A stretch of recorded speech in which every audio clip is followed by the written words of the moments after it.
Hola, queridas amigas, queridos amigos. Un abrazo muy grande. Les habla Edgardo Fogel desde Chile. Espero que estén, como siempre, excelentes, viviendo este mundo tan dinámico, tan movido que estamos hoy día en esta humanidad que está en grandes transformaciones. Hoy vamos a viajar a España, a la provincia de Alicante, con mucho mar, con un gran tema que yo creo que a todos nos interesa, ser joven a cualquier edad. Y para eso hemos invitado a un gran médico que se ha dedicado ya un buen tiempo y escribió un libro, Joven a cualquier edad, desarrollando este gran tema de cómo podemos ser jóvenes a los 20, 30, 50, 80, cualquier tiempo, con un desarrollo bien profundo. Ustedes ya lo ven ahí en pantalla, es el doctor Vicente Mera. El doctor es español, España, vive en la provincia de Alicante, es uno de los médicos más prestigiosos a nivel mundial en materia de anti-envejecimiento. Él explica cómo preservar los valores de la juventud referidos a la salud, no solo como ausencia de enfermedad, sino también como un estado de bienestar físico, psíquico y social. Eh, Ha sido, no sé si ha sido, todavía es jefe de medicina interna y anti-envejecimiento, responsable de medicina interna y anti-envejecimiento hoy día en el SHA Wellness Clinic, licenciado en medicina en Sevilla, en la Universidad de Sevilla, obtuvo la especialización en medicina interna en la prestigiosa clínica Puerta de Hierro en Madrid. Tiene más de 25 años de experiencia como internista y bueno, especialista en esta medicina de anti-envejecimiento, doctores que muy pocos, yo diría, que se dedican a este tema tan importante. Trabaja con técnicas y terapias de vanguardia en los campos de nutrición, en la macrobiótica, en los productos detoxificantes, en la preparación física, procedimientos para la relajación, en fibromialgia, problemas de la cabeza, los problemas del sueño, problemas antitabaco, etcétera.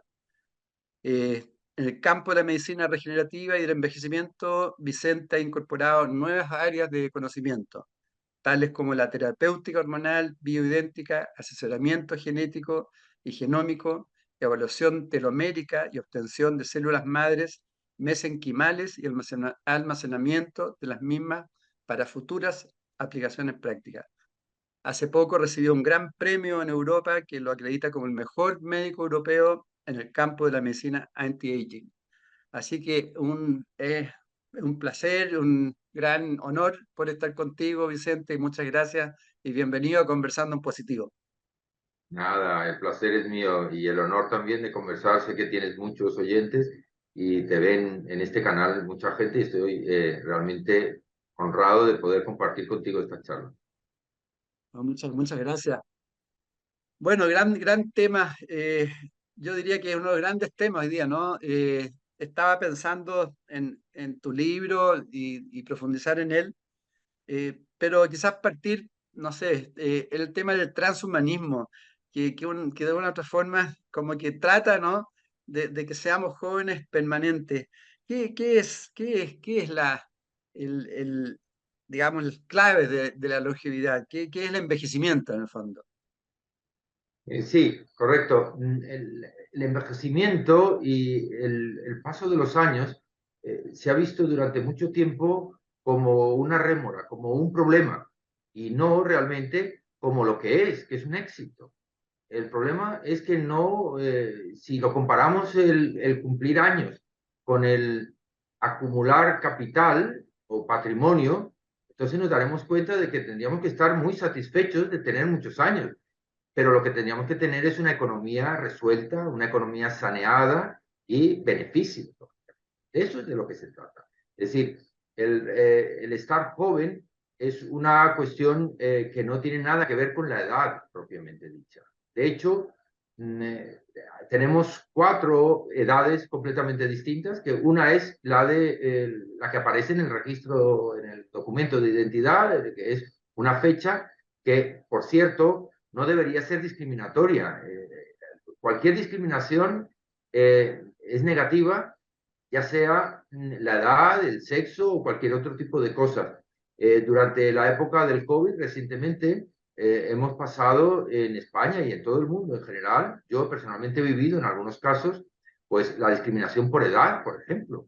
A la gente no se le preguntaba si estaba bien o si estaba mal. A los familiares no les preguntábamos si el paciente que llegaba inconsciente y respirando muy poco, si esa persona estaba bien, cuál era su futuro, cuál era su condición, sino simplemente veíamos la edad que tenía y en función de la edad, unos, porque lógicamente los recursos eran limitados, muy limitados, y la avalancha de pacientes era tremenda, y elegíamos uno u otro en función estrictamente de la edad, cosa que fue un error grave, un error gravísimo, porque una persona de 30 años, no por tener 30 años, y si tiene mala calidad de vida, si tiene malas perspectivas en el terreno físico, en el terreno mental, puede ser incluso una lección inferior a la de una persona que tenga 60, 70 u 80 años, pero que tenga una magnífica calidad de vida y unas perspectivas. Es decir, la edad no es más que un número, esto es lo primero. Olvidémonos de la edad como tal.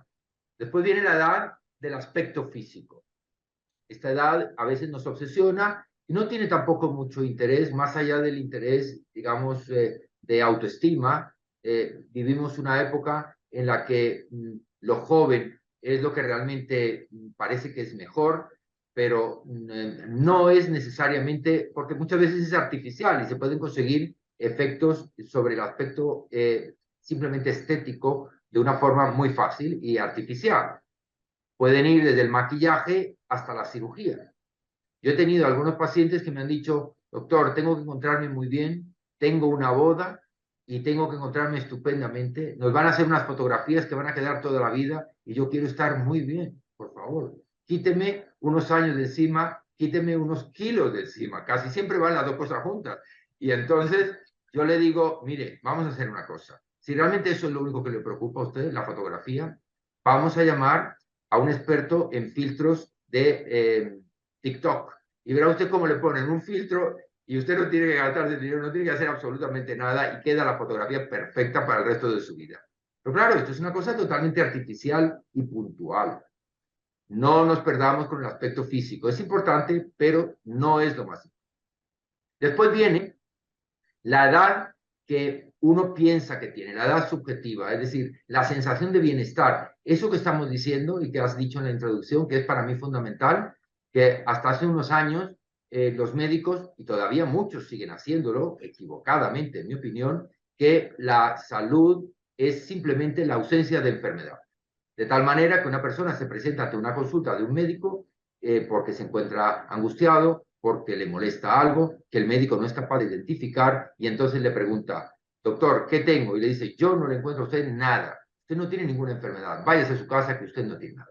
Grave error, porque la salud no es eso. La salud no es solo la ausencia de enfermedad. Tiene que tener una sensación de bienestar. No es suficiente. Esto es como cuando tú a un pueblo que tiene una poca capacidad económica y poco desarrollo, tú le das de comer, una vez que ya comes, lo que quieres es disfrutar de la vida, no basta con estar vivo, hay que disfrutar de la vida. De tal manera que necesitamos tener un bienestar fundamentalmente físico. ¿Qué es el bienestar físico? Es eso que te ocurre por la mañana cuando tú te levantas y dices, me como el mundo. Dios mío, gracias por estar aquí otro día y disfrutar de este día con mis familia, con mis amigos, en mi país, en fin, cada uno con las aficiones que tenga o las circunstancias personales. Eso es tener salud. Hoy me como el mundo, hoy disfruto de la vida. Y esto es lo que tenemos que preguntarle a la gente. Pero no solo es físico, también viene el concepto mental. Vivimos en una época en la que todo nos deprime, todo nos provoca ansiedad, estrés, hiperactividad, falta de atención o todas las cosas juntas. Y no es solo que no sean identificables, sino que tenemos que tener un equilibrio mental, emocional, y eso es fundamental para hablar de la salud. De tal manera que si tú vas al médico y te preocupa, te angustia tu situación, no sabes qué te pasa, esa persona ya no está sana. Tampoco está enferma, pero no está sana. Y esto es lo que tenemos que buscar. Y este es el concepto de juventud. La persona joven es la persona que se encuentra bien y que tiene proyectos de futuro. Si tú encuentras a una persona que te dice, tengan los años que tenga. Joe Biden, con 80 y tantos años, y le preguntan, oiga, ¿se presentaría usted a las nuevas elecciones? Pues sí, me presento. Bueno, esa es una persona joven, porque tiene idea de proyecto, no sé yo si es lo mejor, no sé si va a llegar, pero tiene su idea de proyecto de qué es, y esa persona puedes considerarla joven. Pero finalmente llega también el concepto que cada día vemos mejor, que es el concepto de entramado social. Estamos viendo muchas veces qué es lo que hace que yo he estado en los 5 continentes intentando averiguar qué es lo que hace que en distintas comunidades del mundo en las que sobresalen los centenarios, por qué vive tanto. Me he recorrido Japón desde Sapporo a Okinawa, isla por isla, intentando averiguar qué pasa. He estado en Cerdeña, he estado en Loma Linda, en California. Son sitios en Costa Rica donde la gente vive muchos años. ¿Y cuál es al final de todos la conclusión? Aparte de unas cosas que ya comentaremos después, de la alimentación, del ejercicio físico, Correcto. etcétera, hay una cosa que siempre se nos olvida comentar y que quiero especialmente comentarla contigo, y es el entramado social. Aquellas sociedades que tienen interconexiones, aquellas sociedades que se comunican, ya sean necesidades o afectos, esas comunidades viven más años. De ahí el concepto tan importante de que la salud no es solo un problema físico ni emocional, es un problema también social. Cuando tú tienes un, algo que hacer con tus vecinos, con tus familiares, con tus seres queridos, esa persona está joven, tiene proyecto vital. ¿Cuántas veces he visto yo que me dedico a ver personas de cierta edad que se muere alguien en una pareja y sin tener aparentemente ninguna enfermedad, el cónyuge o la pareja muere semanas o meses después sin una explicación lógica, no ha pasado nada? ¿Por qué? Porque ha perdido su referente vital. Eso es muy importante. Que insisto, cada uno lo puede tener. Si no tienes familia, tienes vecinos. Si no tienes vecinos, tienes amigos de un club. Si no tienes amigos de un club, te interesa tu país o te interesa el mundo entero o te interesa la ecología, algo simple. El que no tiene proyecto, esa persona no es joven. Otro concepto muy importante. Y por último, viene el concepto de la edad del experto. Esto es como todo, nosotros podemos teorizar, podemos dar ideas, podemos pensar lo que más o menos es bueno o malo, pero al final tenemos que recurrir al experto como todo. Entonces, nosotros que hemos desarrollado durante muchos años técnicas para intentar averiguar, se llaman marcadores, biomarcadores, para determinar, como cualquier otra cosa, si todas las edades coinciden o no. Y hemos identificado una serie de biomarcadores, unos son genéticos, otros son físicos, otros son analíticos, y normalmente hay una constelación de biomarcadores que si tenemos tiempo hablamos más adelante, que nos permiten decir. Por eso debería haber una consulta en la que el paciente fuera, antes de enfermar, fuera a ver a un paciente de este tipo, a un médico de este tipo, pero somos muy pocos. Lo que tú dices es verdad. Esta idea no triunfa o no ha triunfado hasta ahora, pero debes ir al médico el que te asesore en tener esos conceptos que acabamos de hablar. ¿Cómo puedo mantener mi bienestar físico antes de perderlo? Porque una vez que lo has perdido, la batalla ya es mucho más difícil. Entonces, y tenemos especialistas, lógicamente, en la medicina muy buenos en todas partes, en Chile, en España, en todo el mundo. Hay gente muy buena que se encarga de resolverte si tienes un tumor, si tienes una fractura o si tienes un accidente vasculocerebral. Pero lo importante no es llegar tarde, es anticiparse y plantear delante del paciente ese proyecto físico, emocional y social para desarrollarlo conjuntamente, darle la orientación oportuna y que esa persona pueda conseguir mantenerse joven a cualquier edad. Toda la razón, toda la razón, Vicente. Ahora, respecto, algo planteaste respecto a la genética y la epigenética. Hoy se habla ya de la epigenética. ¿Por qué no nos explicas un poco qué está pasando? Porque antiguamente entiendo que se hablaba mucho, ¿no? Que la genética, que los genes, que si tu padre tuvo un infarto del corazón, a ti también te va a pasar, etcétera, etcétera. ¿Qué está pasando hoy Correcto. con esos dos conceptos? Efectivamente, sí. Mira, hay muchos estudios hechos con la mejor manera. Nosotros tenemos una manera muy fácil de valorar el impacto sobre la salud y la enfermedad de la genética, que son el modelo de gemelos idénticos, los gemelos homocigóticos, los gemelos que son idénticos, no los gemelos que son mellizos. Este tipo de personas nos permiten hacer experimentos muy interesantes para saber. De hecho, la NASA ha hecho un experimento. Hay una persona que es la que más años ha estado en la Estación Internacional, que es un astronauta americano, norteamericano, de nombre Scott, que tenía un hermano gemelo idéntico. Y se pudo hacer un estudio muy curioso de ver qué ocurría cuando uno de los hermanos.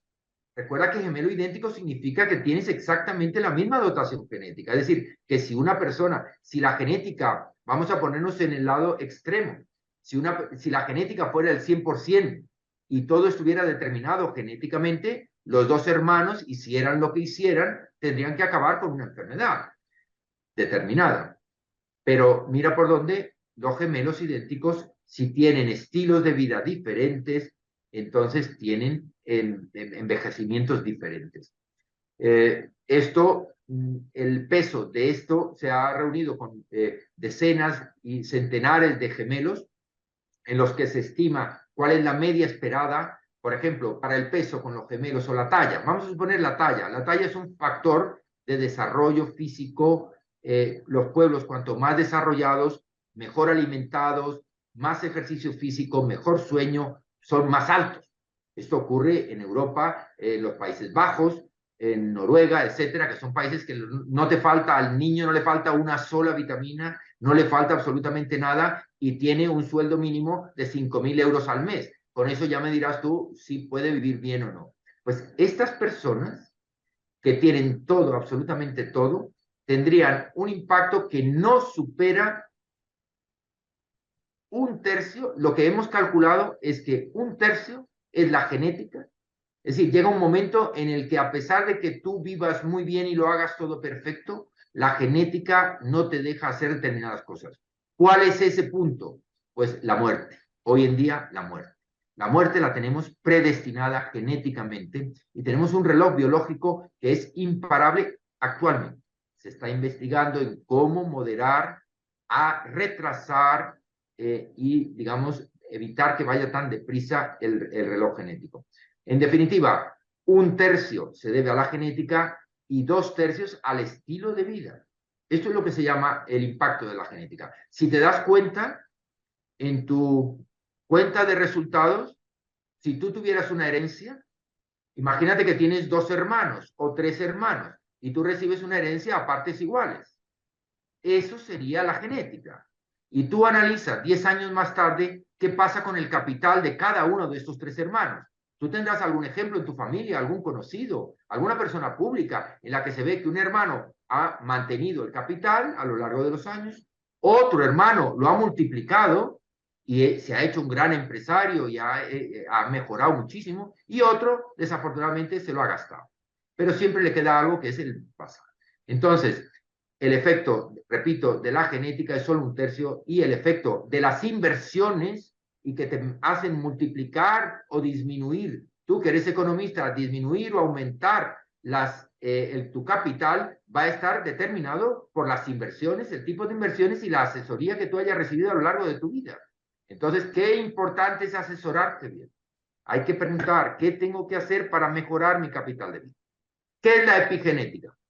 Es un concepto nuevo, efectivamente. El concepto que consiste en que nuestro material genético, pensábamos que era muy rígido, durante unos años estuvimos intentando investigar cuando no teníamos el mapa genético completo. Ahora lo tenemos. Tenemos el mapa genético humano completo. Sabemos todos los genes, absolutamente todos. Lo que no sabemos es qué es lo que hacen cada uno de ellos, pero sabemos todos los genes. Pues, ¿qué ocurre? Pensábamos que el sistema de genética es un sistema muy rígido, es un poco complicado explicarlo, pero es como un libro. Es decir, el libro se lee en función, si leemos español, por ejemplo, que es un idioma muy fácil de leer, no de hablar, pero sí de leer, porque tenemos unas normas muy rígidas. La A siempre suena A, la O siempre suena O, la U, la I siempre suena I. En inglés no, tú puedes decir moon, door, blood, doble O significan tres cosas distintas y si tú no eres un hablante nativo, es imposible que lo sepas. Entonces, esa es la epigenética. La epigenética es que hay algunas cosas que hacen que una misma lectura, esa doble O en inglés, por ejemplo, pueda leerse como moon, pueda leerse como door o pueda leerse como blood. Son tres vocales diferentes con la misma conjunción. ¿De qué depende? Pues del uso o de algunas cosas. Te pongo un ejemplo. Hay gente que tiene genes malos para desarrollar cáncer de pulmón. Es muy frecuente. El cáncer de pulmón nos quita, para que en la cuenta de inversiones, por cierto, si tenemos una esperanza de vida en España de 85 años, en Chile son unos años menos, tú tienes que hacer en tu cuenta de resultados que si fumas un paquete de cigarrillos todos los días durante los últimos 20 años, tienes que quitarte 10 años de tu cuenta de resultados. O sea, ya no vas a vivir 85, ya vas a vivir 75 de media. Vamos hablando de estadística. Pues bueno, si tú fumas y tienes mala información genética, puede ocurrir las dos cosas, que tengas, o tres, que tengas buena información genética, es decir, que tú seas capaz de luchar contra la toxina que hay en el tabaco, las miles de toxinas que hay. Dos, que no tengas ningún efecto negativo ni positivo. Y finalmente, que tengas una pésima capacidad, muy buena, mala o intermedia. Las personas que tienen, eso es genéticamente predeterminado. Pues bien, si tú a cada una de estas tres personas le sumas el hecho de fumar en sí mismo, la persona que fuma y además tiene mala información genética puede abrir llaves. Es decir, la epigenética consiste en que las cosas buenas o malas que tú hagas pueden abrir o cerrar esas vocales y hacerlas diferentes. Tu garganta, en vez de pronunciar O, pronuncia U o pronuncia A en función de ese tipo de estímulo. Por eso los estímulos malos, pero lo curioso de todo esto es que si tú, la epigenética, una genética que ya tenías mala, la empeoras con el tabaco, puedes incluso transmitir, si la genética era buena y la transformas en mala, puedes transmitir eso a tus descendientes. Eso crea un concepto nuevo, completamente distinto, y es que tú, antes pensábamos, yo muchas veces he hablado con pacientes y le digo, por favor, deje de fumar, esto le va a sentar mal, va a tener algún problema. ¿Y sabe lo que me dice algún paciente? Oiga, doctor, de algo hay que morir. Déjeme que yo disfrute y tal. Y le digo, vamos a ver. Entonces yo le pregunto, ¿usted tiene pareja, tiene señora, tiene hijos? Sí, claro, mire, mi señora, aquí se la presento, mis dos hijos, etcétera, los quiero muchísimo. ¿Usted qué piensa? Digo, vamos a ver, es que el gen este que usted está estimulando lo ha podido habérselo transmitido a su hijo. No es justo. Está bien que usted muera si quiere, pero ¿qué pasa con sus hijos? Es decir, la epigenética puede conseguir transformar genes que nosotros no teníamos de buenos a malos. Y al revés, esto lo he visto yo muchísimo. Mujeres que en edades fértiles, todo eso tiene que ocurrir lógicamente en edad fértil, en edades fértiles, tú puedes conseguir transmitir, por ejemplo, si tienes el gen de la obesidad, pero un médico o una persona cualquiera te ayuda, consigues una mejor alimentación, controlas la cantidad y la calidad de tu comida y disminuyen todos esos factores que están estimulando el gen del sobrepeso, porque hay muchos genes del sobrepeso, tú puedes que en teoría tendrías que heredar, tus hijos tendrían que heredar ese gen. Si tú eres capaz de antes de tener el hijo mejorar tu estilo de vida, tu hijo tampoco lo tendrá. Es decir, que los beneficios y los daños son también a los descendientes y a los nietos y a los bisnietos. Si fíjate tú, todo empezó con los primeros casos. Pero, en definitiva, para explicarte lo que es la epigenética, consiste en que podemos cambiar nuestros genes de una forma muy clara en el sentido de mejorar o empeorar. Esto, el mejor ejemplo lo tenéis en Chile, yo he estado allí, en las Islas Galápagos, y en la isla de Pascua y en las Galápagos, en Ecuador, tenéis ejemplos muy claros de lo que ocurre con la epigenética. En Galápagos, en Ecuador, son 7, 8 islas, 8 en concreto. Las distancias entre algunas de las islas, la que llegas al aeropuerto y saltas a la siguiente isla, físicamente es un puente de madera. Llegas al aeropuerto a una isla y es otra, es un puente de madera que se podría saltar. Y fíjate qué cosa más curiosa, hay unos pajaritos en cada una de las islas que se llaman, son como gorriones, no sé cómo lo llamáis en Chile, pinzones lo llaman allí en Ecuador. Son los pajaritos corrientes que vemos en los parques, en las calles de las ciudades. Esos gorriones, algo parecidos, esos llegaron, recuerda que las Islas Galápagos son islas volcánicas que salieron, es decir, que emergieron del fondo de las aguas y no tenían vida en ningún momento. Todo lo que llegó allí llegó desde el continente, que está a unos 3.000 kilómetros de distancia, por cierto. Entonces ya tuvieron los pajaritos un paseo largo, que son 3.000 kilómetros desde el continente en Ecuador o en Panamá, etcétera, en los sitios cercanos, hasta la isla. Colonizar, no llegaron volando porque no tenían alas suficientes para volar. Lo que llegaron fue en trozos de madera, en hojas, etcétera, llegaron. De alguna manera, durante muchos años llegaron. Y se reprodujeron en las distintas islas. Todos con el mismo material genético. Era el mismo gorrión. Llegaron un macho y una hembra probablemente, o 2, o 4, o 6, o un macho y 3 hembras, no lo sé. Pero llegaron muy pocos y todos de la misma especie. ¿Qué ocurrió? Unos se fueron a una isla y otros se fueron a otra isla. Muy cercanos, uno de ellos. No pienses que la distancia es la que hay entre Chile y España. No, son metros. ¿Y qué ocurrió? Unos animales que tenían una dotación genética encontraron como alimento en una de esas islas básicamente bayas, que son frutos de los árboles. Había más árboles, cocos, etcétera. Y entonces aquel que no tenía el pico grueso y fuerte, aquel gorrión se moría. Y solo sobrevivieron los que tenían unos picos muy fuertes. En otras islas, yo los he visto, los he fotografiado, es una cosa curiosísima. En otras islas, los mismos gorriones tienen el pico totalmente alargado. ¿Por qué? Porque en esa isla lo que había era larvas. Y aquel gorrión que no tenía el pico lo suficientemente largo, luego primero hubo uno que lo tenía largo, lo fue alargando, esa es la epigenética. Es decir, las circunstancias geográficas, la alimentación, es la que te transforma. Pues al final, el fenotipo, que así lo llamamos, es decir, el aspecto del gorrión, es muy peculiar. Esto llamó la atención de Darwin. Darwin estuvo allí y fue el que primero se dio cuenta de todas estas cosas. Dice, pero ¿por qué la distancia entre una isla y la otra es tan pequeña y los animales son tan distintos?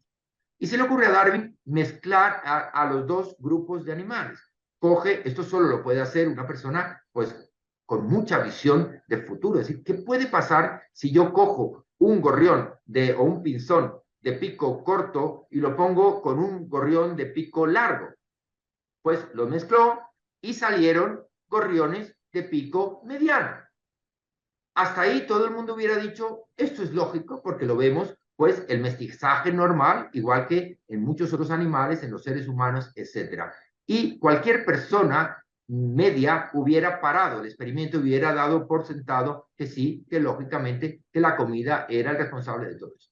Pero Darwin era una persona especial y él siguió. ¿Y saben lo que hizo? Cogió una segunda generación de gorriones o pinzones de pico mediano y cogió 2 gorriones de pico mediano y los unió. Y tuvieron descendencia. La pregunta es, te la hago a ti con sentido común, respóndeme. ¿Qué crees que salió de los 2 gorriones de pico mediano? ¿Qué salió? Pico mediano, me imagino. ¿Tú qué crees? ¿Han podido Pico salir mediano. de pico mediano? Bueno, hay otros que piensan que de pico largo y otros de pico gordo. Pues tú sabes lo que salió. Nada, nada. No consiguió que saliera nada. Y tú me dirás, ¿y qué tiene esto que ver con la epigenética? Pues ahí escribió él, a partir de ahí escribió el origen de las especies. ¿Qué significa esto? El gorrión, nosotros definimos desde Darwin a una especie de un determinado animal o vegetal como aquel grupo de individuos que son capaces de transmitir a la siguiente generación exactamente la misma información genética de padres a hijos. Si tú no eres capaz de transmitir, yo te voy a poner un ejemplo que es muy fácil. Si tú coges, por ejemplo, animales que son no tan parecidos como los gorriones, si tú coges un caballo y una burra, son animales de diferente especie. Yo creo que todo el mundo sabe que el animal, el burro es una especie y el caballo es otra especie. Pero ¿por qué llamamos al burro una especie y al caballo otra especie? Porque burro con burra tiene burritos. Caballo con yegua tiene caballitos o yeguas pequeñitas o potros. Pero burro y caballo, ¿qué sale de un burro y un caballo? Sale un mulo.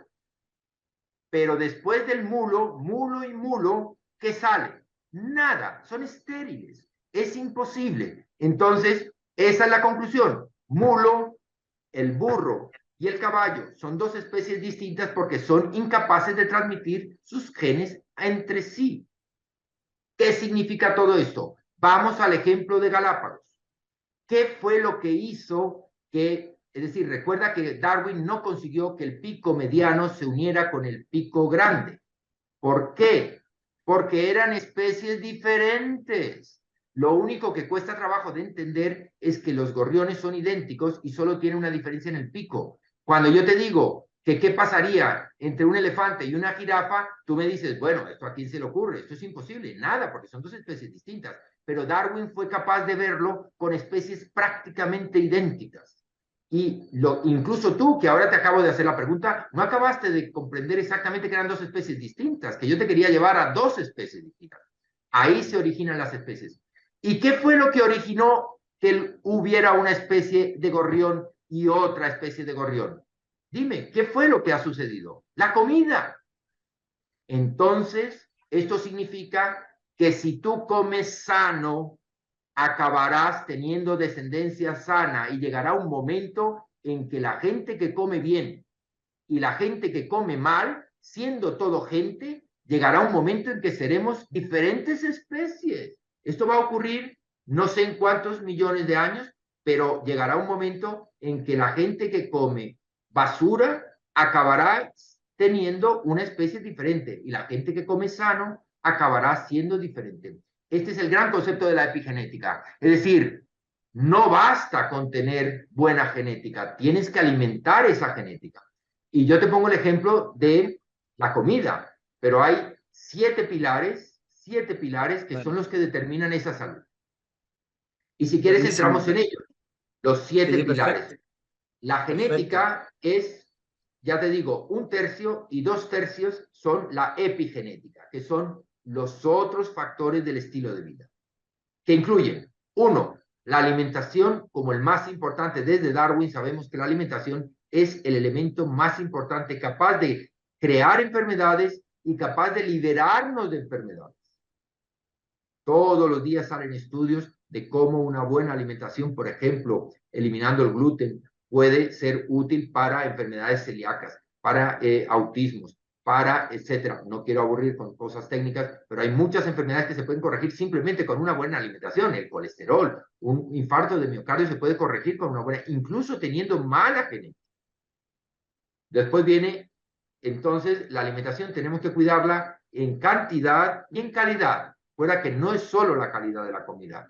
Comemos en general para el tipo de vida que llevamos, lógicamente no es lo mismo la vida que llevamos tú y yo sentados, trabajando, hablando, charlando, que una persona que tiene un trabajo físico. Esa persona debe comer mucho más que cualquiera de nosotros. Luego, la cantidad es algo muy relativo, pero para mí lo más importante, que debe adecuarse a tu propia capacidad física y a tu ejercicio físico. Sin olvidar que la calidad, una vez conseguida la cantidad, la calidad debe ser. Si quieres, más adelante hablamos de los alimentos, los superalimentos, etc. Nos queda el segundo pilar, sin el cual, además, son biunívocos, son la interrelación entre alimentación y ejercicio cada día está más demostrada. El ejercicio físico cambia a las personas, cambia la salud. Mira, te voy a contar del ejercicio físico una cosa para que tus las personas que te escuchan y te ven lo transmitan al mundo, porque esto es un estudio reciente y es muy interesante. Yo lo he discutido incluso con políticos. Fíjate, hay un estudio en la clínica Cleveland, en Ohio, que es la clínica Cleveland en Ohio es la mejor clínica del mundo en temas cardiovasculares. Las personas que se lo pueden permitir, porque son precios realmente exorbitantes para el común de los mortales, van a la clínica Cleveland cuando tienen un infarto o cuando tienen problemas coronarios de cualquier tipo o cuando tienen problemas carotídeos, etc. Allí les curan esos problemas. Pero llegan tarde, allí cuando ya está, ya te ha pasado el infarto, ya has lesionado tu corazón, ya se... A esta gente le hicieron durante una temporada a todos los que iban a la clínica por cualquier causa, por infarto o simplemente por curiosidad. Yo tengo muchos pacientes que vienen a verme y me dicen, doctor, quiero eso, que me quite unos kilitos de encima, que me quite unos años, ¿qué puedo hacer? Y entonces yo les hago una prueba de capacidad física. Lo primero que tenemos que ver, ¿cómo estás? Porque no es suficiente con decir cómo te encuentras. No, hay que medir. Esto es una cosa nueva, hay que medir y calcular.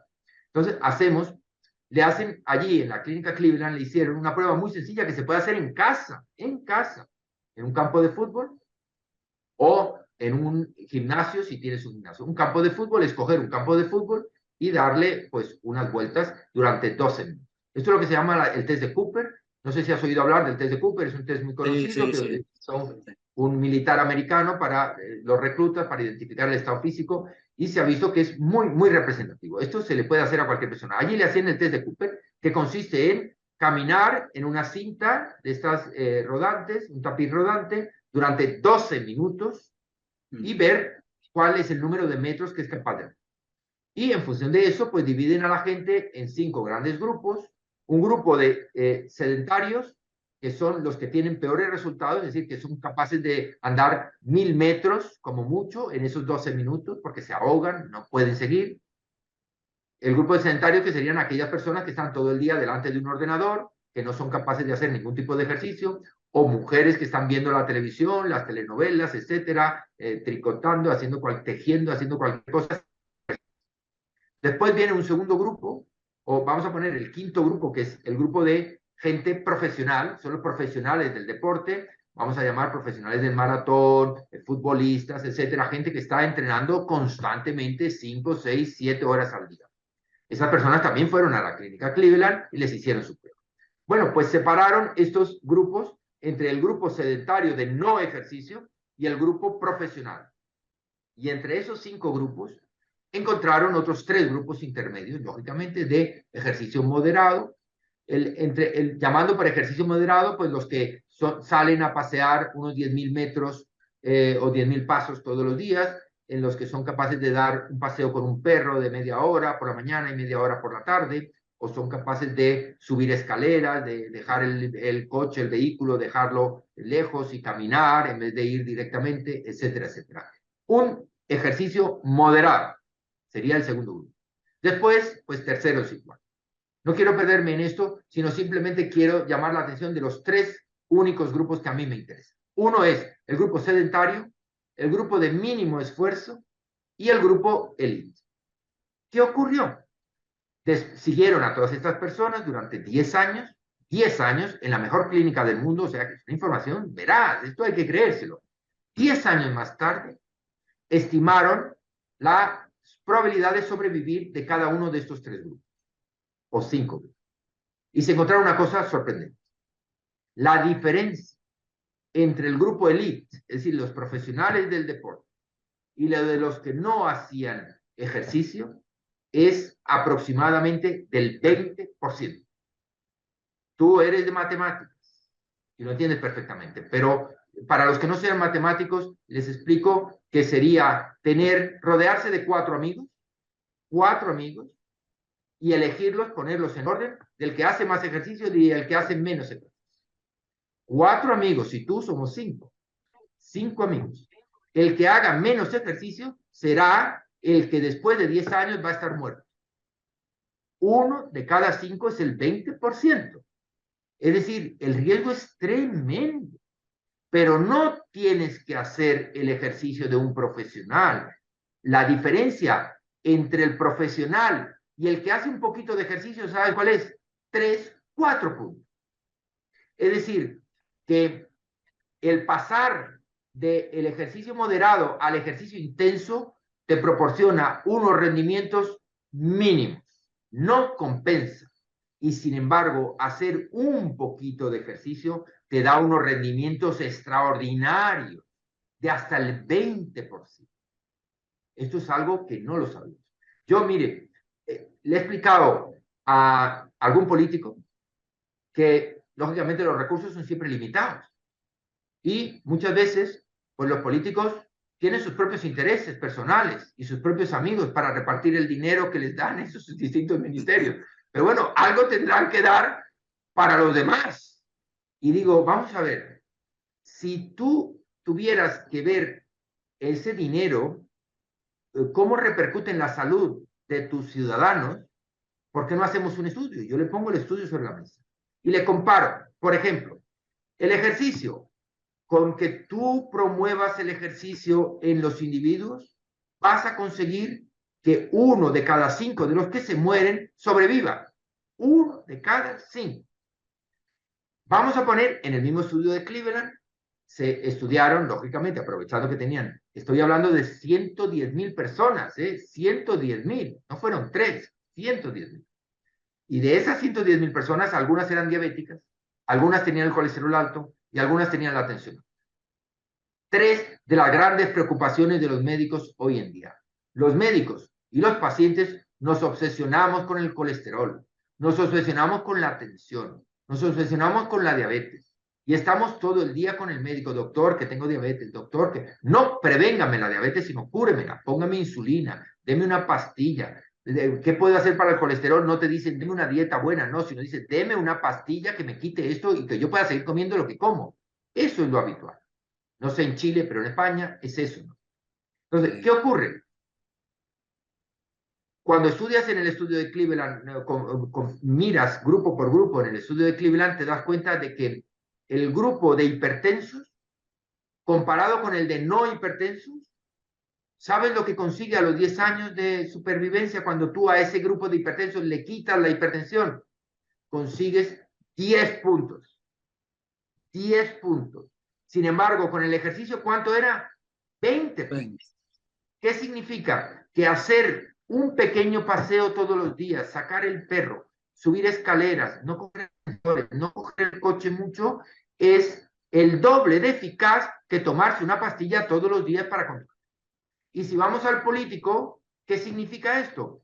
¿Cuántos recursos necesitas tú para, primero, médicos para diagnosticar la hipertensión, enfermeras para tomarla, laboratorios farmacéuticos encantados de darte productos carísimos para vendérselos y un coste en farmacia millonario?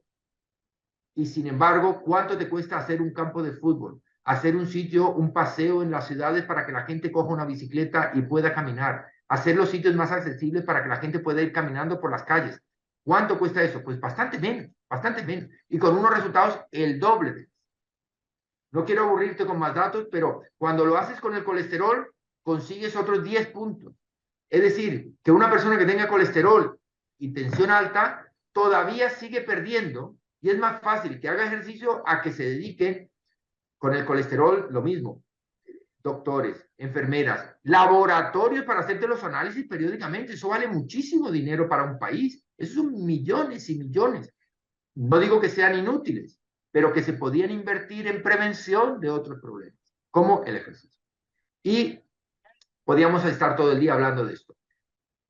Quiero parar ya aquí, es decir, ejercicio hay que hacer, está demostrado, está perfectamente, y no solo para la longevidad, sino, si tenemos tiempo, lo hablamos más adelante, para también la calidad de vida, que es lo más importante. Recuerda que no es vivir muchos años, es tener calidad de vida. El ejercicio, por ejemplo, sabes tú que disminuye hasta un 25% el riesgo de demencia y de deterioro cognitivo. Las personas que hacen ejercicio tienen menos tendencia a la demencia. Esto que es muy triste en las edades avanzadas. Y en fin, y muchos otros beneficios.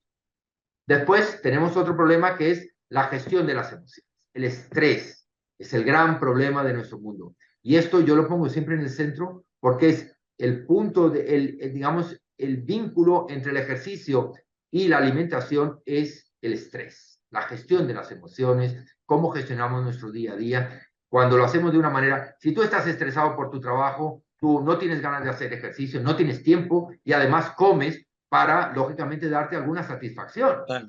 Y todo esto se crea un círculo vicioso que es imposible de salir. Hay que gestionar las emociones con expertos. El experto puede ser un amigo, el experto puede ser tu pareja, el experto puede ser alguien que se dedique a esto, pero hay que pensar en que tenemos que solucionar. Y por encima de este triángulo, que más que un triángulo es un cuadrilátero, estaría el sueño. El sueño es fundamental.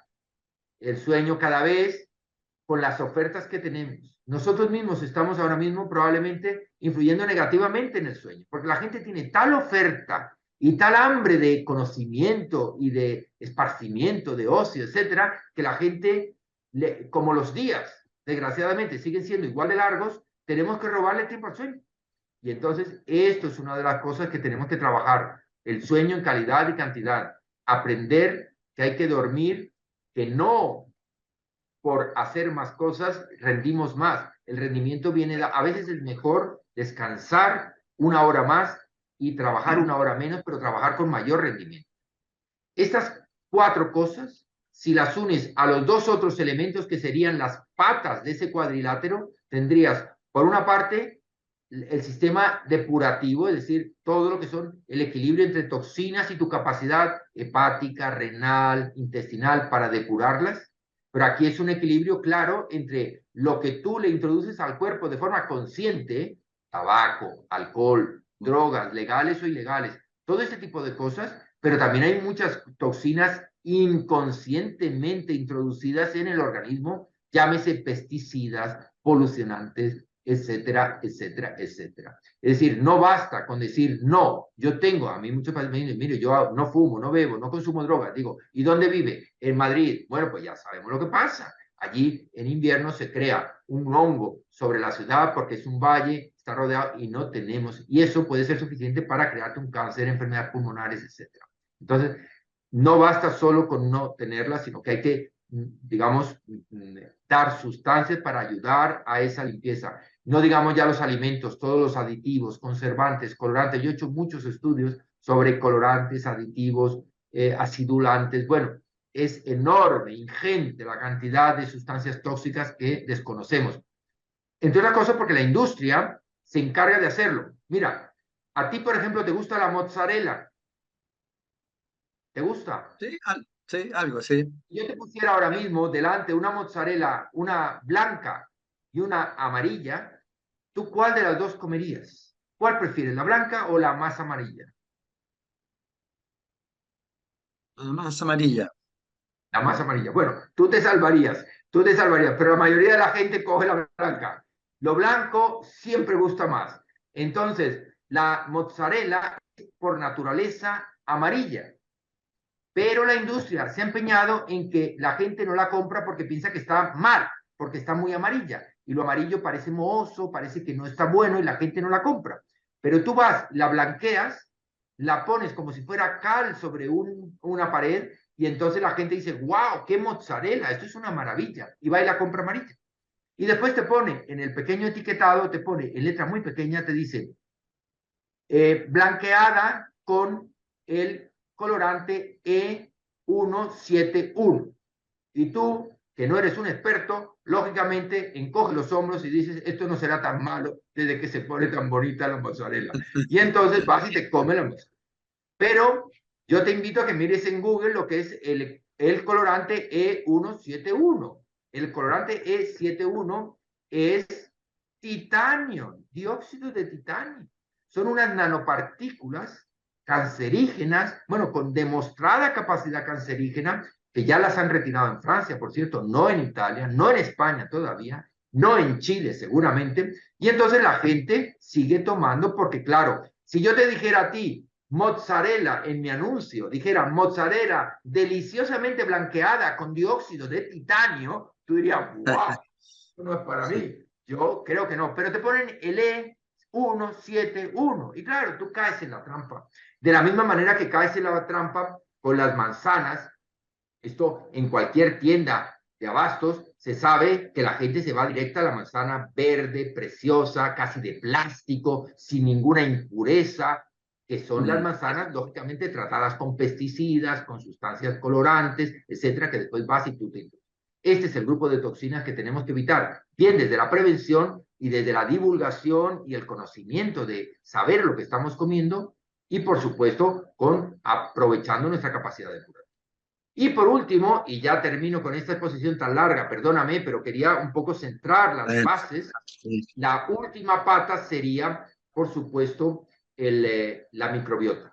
A la microbiota intestinal le estamos dando una importancia tremenda. Esto daría para una nueva charla cuando quieras sobre la importancia de la microbiota. Hemos cambiado totalmente de considerarlo un residuo, de considerar algo malo, molesto, maloliente. Hemos empezado a considerarlo como vital para el mantenimiento de la salud e incluso de la propia longevidad.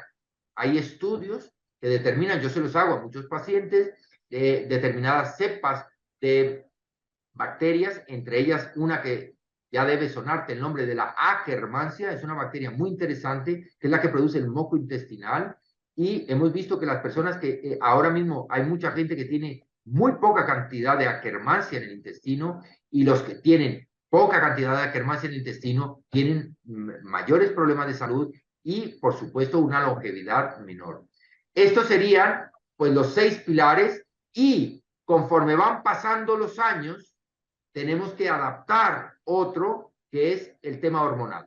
Las hormonas se agotan con los años en mujeres muy drásticamente y yo atiendo a muchas mujeres que tienen menopausia con muchos síntomas que van a la consulta, acaban en psiquiatría. Qué triste es esto. Una señora, la última, hace muy poco la vi en la consulta. La señora venía, decía que se encontraba mal, que se encontraba irritable, que peleaba con los hijos, que ya no tenía interés por su marido, en fin.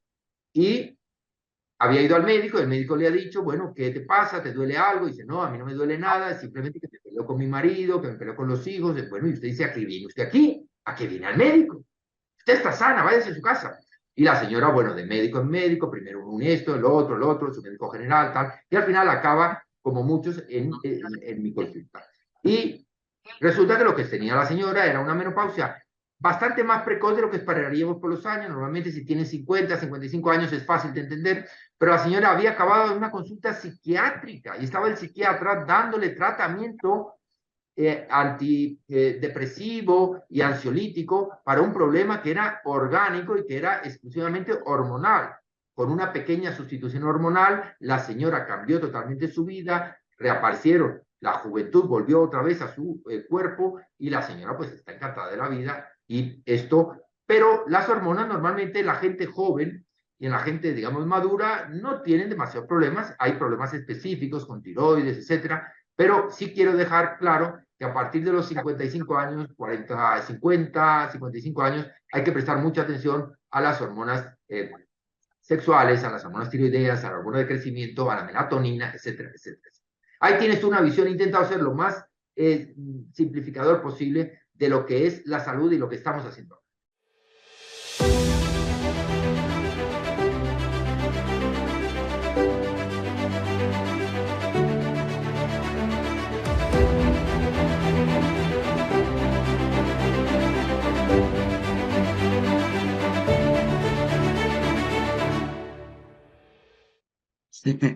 Gracias, Vicente, muchas gracias. Quiero hacerte algunas consultas que van quedando como en el tintero. Una, que hay bastante ignorancia en lo que tú explicas del microbioma y la microbiota. Si puedes explicar un poco más qué significa, porque tal como dices, hoy día se está hablando, pero yo creo que común y corriente uno de repente no comprende la importancia que tiene. Correcto.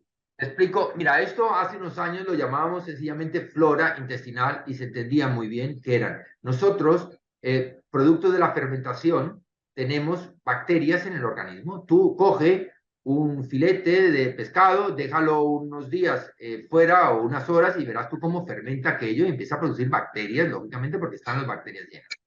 Esto ocurre en el intestino. Hay unas bacterias que nos ayudan a digerir los alimentos, que nos ayudan a producir vitaminas, las bacterias, hay muy buenas bacterias que nos ayudan, insisto, en la digestión y en la producción de vitaminas. Recuerda el concepto de qué es una vitamina. Una vitamina, por definición, es aquella sustancia que nosotros no somos capaces de producir. Es decir, que tenemos que tomarla del ambiente. La vitamina la puedes tomar tú, por ejemplo, la vitamina C de un cítrico, pero hay otras vitaminas que te las producen las bacterias intestinales. Es decir, que cuando tus bacterias intestinales no son buenas, tú tienes problemas de disbacteriosis y puedes tener problemas de vitaminas.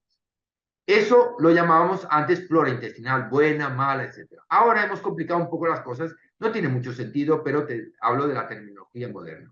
Hablamos de microbiota y de microbioma, básicamente. ¿Qué es cada cosa?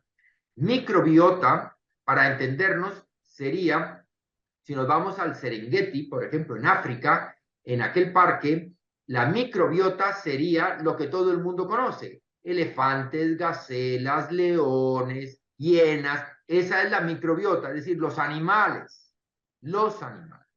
Pero el microbioma en el Serengeti serían los animales, es decir, las bacterias y hongos, porque también hay hongos y hay también arqueas, en fin, hay otras sustancias.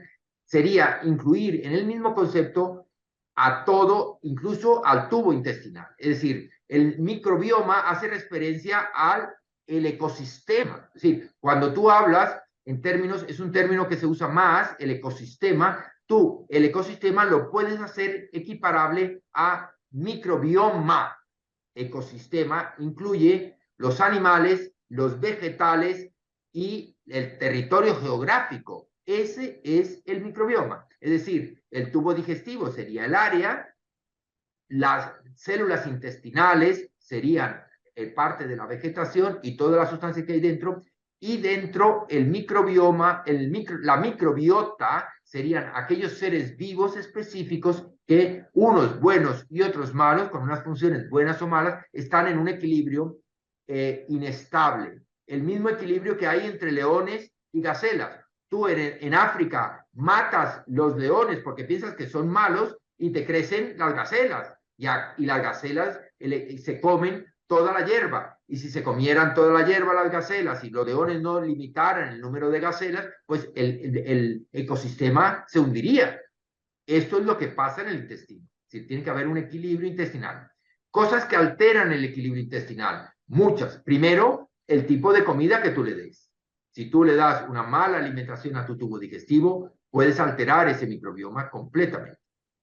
Dos, muy frecuente. En España somos los primeros del mundo en automedicación antibiótica. La gente no va ni siquiera al médico. Ahora ya hemos puesto una ley muy estricta para que no se pueda dispensar ningún antibiótico sin una prescripción médica de un facultativo. Pero antes tú ibas a la farmacia en España y decías al farmacéutico: oiga, me duele la garganta y me puede dar usted una amoxicilina, en fin, antibióticos corrientes, una eritromicina, una cosa de esta. Y el farmacéutico iba y se lo vendía. Y entonces tú te tomas ese, si te hace falta, bien, porque tú matas las bacterias de la garganta, en fin, lo que te esté provocando. Pero si tú no tienes más que una infección viral, es un catarro, una gripe o lo que sea, pues lo único que haces es destrozar tu microbioma y tu microbiota, etc. Entonces, ahora, íntimamente ligado al concepto de microbiota y microbioma, yo hago estudios en el que identifico pues centenares de cepas distintas, para que te hagas una idea, centenares. Normalmente se agrupan, vamos a agruparlo por mamíferos, herbívoros, etcétera, etcétera. Vamos, distintos grupos de bacterias, y ya tenemos, en función de los problemas que presentan, ya podemos hacer una correlación muy clara de yo, sabiendo tu microbiota, puedo saber cómo está tu estado inflamatorio, cómo está tu salud, cómo están tus enfermedades, si vas a tener cáncer o no, si vas a desarrollar problemas cutáneos, si vas a, bueno, infinidad de problemas. Este es el concepto. Y íntimamente hilado a esto, como médico te tengo que decir que muchas veces, una vez que se ha destrozado el sistema, el microbioma y la microbiota, tenemos que corregirlo con tres elementos que también conviene, digamos, clasificar, que son los probióticos con O, probióticos, los prebióticos con E, y los postbióticos, hay pre y postbióticos, y los simbióticos serían aquellos que tienen los tres elementos. Vamos a ver qué es cada uno de ellos. Prebiótico. Se considera un prebiótico a toda aquella molécula que es capaz de alimentar las bacterias. Es decir, es comida que no es para ti, sino para tus microbiota. Es decir, son unos alimentos específicos que incluyen, por ejemplo, inulina, fibra absorbible, normalmente es fibra no absorbible, que las bacterias eliminan, fermentan y producen y viven ellas de ese alimento. Si no tienen, esto sería como tener un acuario en el que tú tienes peces de colores muy bonitos y el prebiótico sería el alimento ese que le echas al acuario, ese sería el prebiótico. El probiótico sería si yo veo que tú tienes pocos peces de colores y muchos peces feos, entonces yo te echaría más peces de colores en el acuario. Y digo, para que tu acuario quede bien equilibrado, yo te voy a poner más peces de colores y menos peces, digamos, barrenderos, de esos que están limpiando el acuario, etcétera. Eso sería considerado un probiótico. Es decir, los probióticos, por eso todos los probióticos tienen nombre latín y griego, es la manera de reconocerlo, porque hacen referencia a lo que hablamos antes de Darwin, de especies. Son distintas especies que desde los tiempos del Linneo, ya hablaremos algún día de Linneo, que es mi científico favorito, no hay nadie, incluso superior a Darwin, es Linneo. Linneo, tú sabes que es el único, la primera persona en el mundo, es un investigador sueco que mucha gente conoce, Linneo, que fue el que dio nombre a los animales y los vegetales. Qué cosa más bonita, qué labor más imprescindible, darle nombre a las cosas. Y tú sabes que todavía seguimos dándole el mismo nombre. Linneo inventó un sistema según el cual todos los seres vivos tendrían un nombre y un apellido. Como tú y como yo, Vicente Mera. Vicente mi nombre, Mera mi apellido, porque mi familia, todos son Mera, mi nombre Vicente. Eso lo inventó Linneo con todas las especies. Y todavía lo seguimos usando. Y todas las especies tienen un primer nombre y un segundo. Nosotros somos, tú y yo compartimos especie, Homo sapiens. Este es nuestro nombre, nombre y especie. Si tú en la ciencia te preguntan, ¿tú quién eres? En vez de decir tu nombre, tú tienes que decir, yo soy un Homo sapiens. No tienes que decir más. Como diría un perro, soy un canis. O como diría cualquier otro, esa es la manera de distinguirnos. Pues bien, los probióticos se distinguen como nombres muy feos y muy difíciles de recordar, pero que te sonarán, que son lactobacillus, etcétera, etcétera. Todos tienen nombres griegos y latinos y tú lo identificas. Y después vienen los posbióticos, que son aquellos productos que dan como resultado los probióticos. Es decir, los probióticos provocan una serie de sustancias o producen una serie de sustancias buenas para la salud y que son precisamente las que buscamos, y hay mucha gente que las da directamente. Dice, ¿para qué voy a darle yo el probiótico si le puedo dar, por ejemplo, hay butirato? El butirato es un producto muy sencillo, un producto químico muy sencillo, muy beneficioso para el metabolismo del intestino porque protege. El butirato, para que te hagas una idea, es la molécula que alimenta las células intestinales. Es decir, que aunque tú comieras perfecto, si tú no tienes suficiente cantidad de butirato, se te cae el intestino. Es decir, si es el alimento de la pared intestinal. Entonces, mucha gente dice, vamos a dar butirato y no tenemos que dar nada más. Pero todos sabemos muy bien que lo que hay que hacer es dar las dos cosas, las tres cosas. Desde hace tiempo estamos dando lo que se llama simbióticos. Es decir, las tres cosas juntas te damos prebiótico, probiótico y posbiótico, y con eso conseguimos un equilibrio perfecto de tu flora intestinal. Pero esto puede requerir meses o años.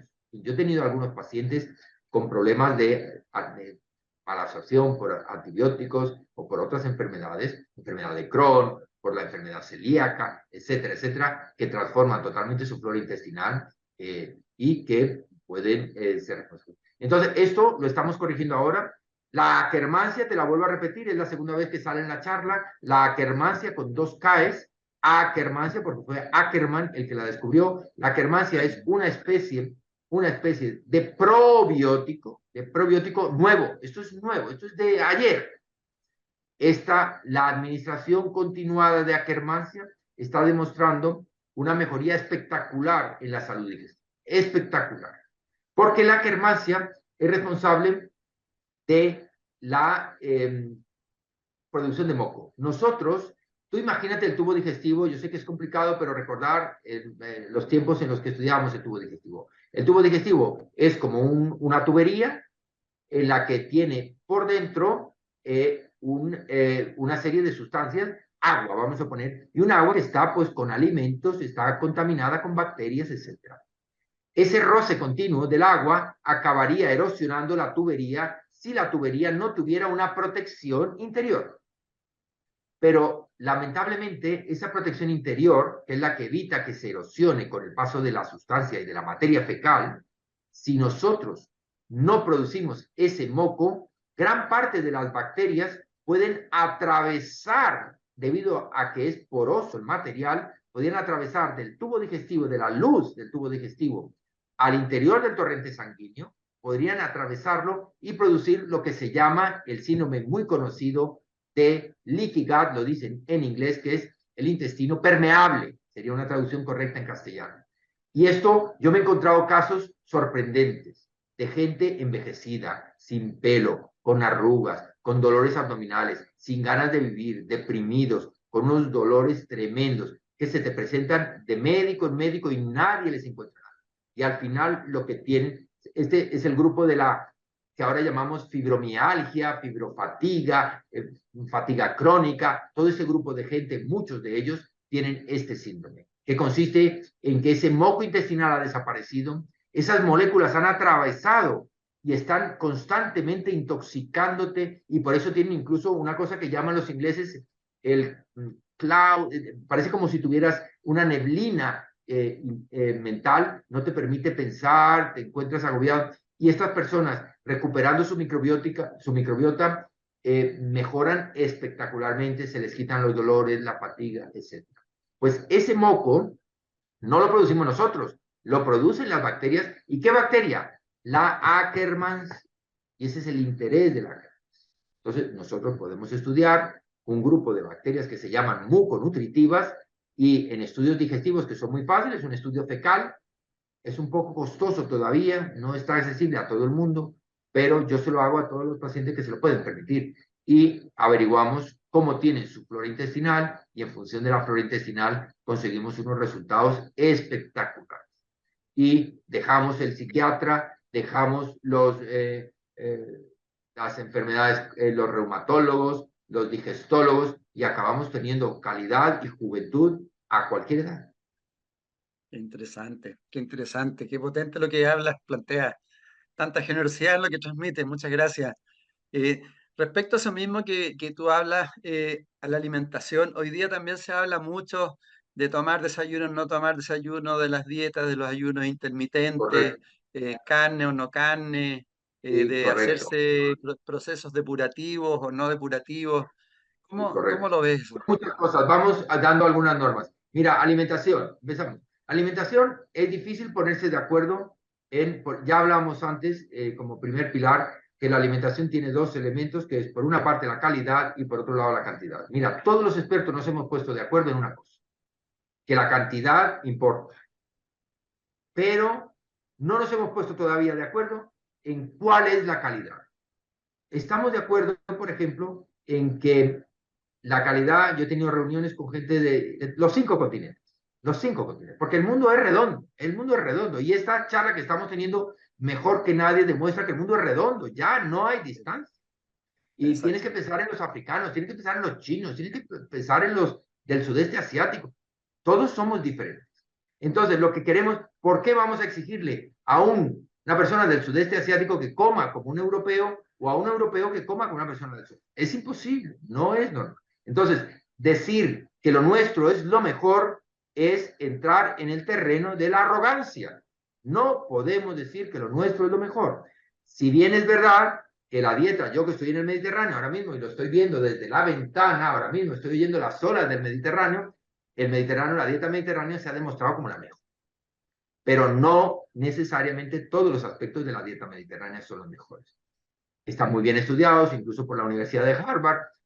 Aquí yo he participado en algunos estudios en Córdoba, donde hay magníficos expertos en nutrición trabajando pues, los elementos fundamentales de la dieta mediterránea, que como tú sabes son las legumbres, el aceite de oliva, etcétera, etcétera, las frutas, etcétera. Y una serie de conceptos que todo el mundo conoce sobre la dieta mediterránea. Pero hay también otras dietas muy interesantes. A mí me interesan mucho la dieta japonesa.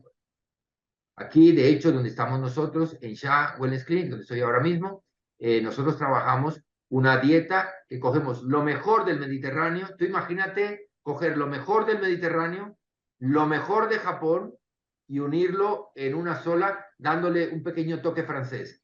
Esa es la mejor dieta, para mi gusto, pero es complicada. Es complicada, es una dieta. Y ya sabes tú el refrán, no sé si en Chile lo tenéis, de que lo mejor es enemigo de lo bueno.